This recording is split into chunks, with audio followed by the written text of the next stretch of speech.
produksyon, malakas ang kooperasyon. Katuwang ng mga...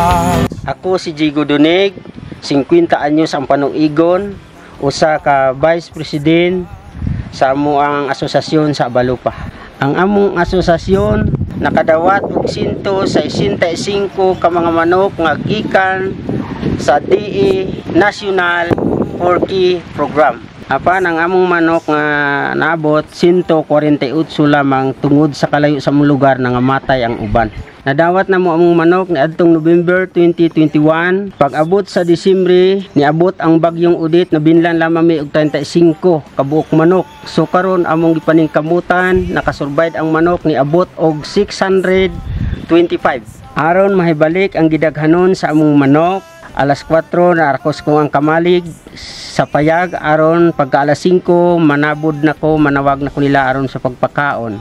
Ang akong gipakaon mao na lang ning binisaya nga pagkaon sa manok aron makabalik ang gidaghanon.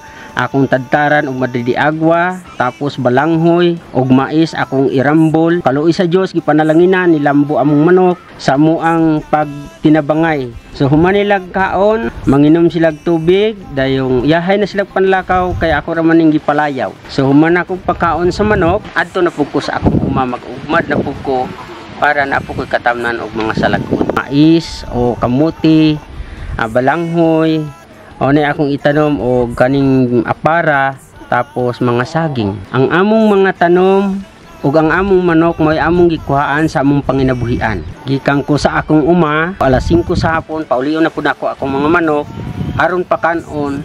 Yung manilag kaon ako na silang hipuson.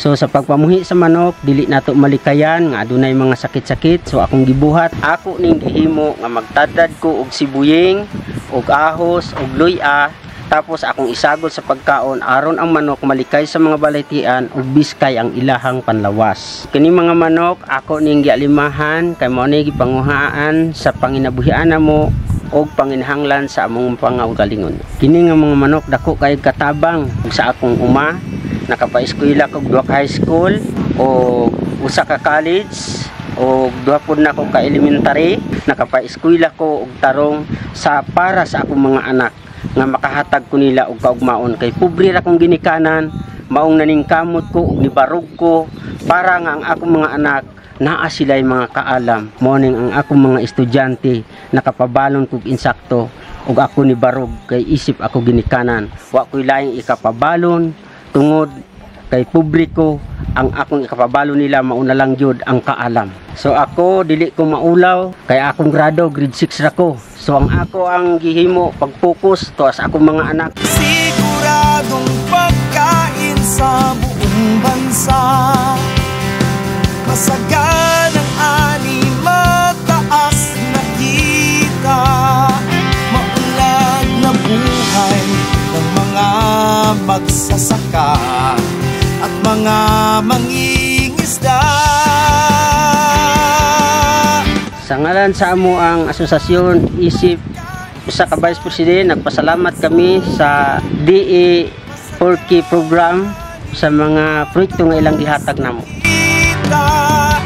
Maunlad na buhay ng mga magsasaka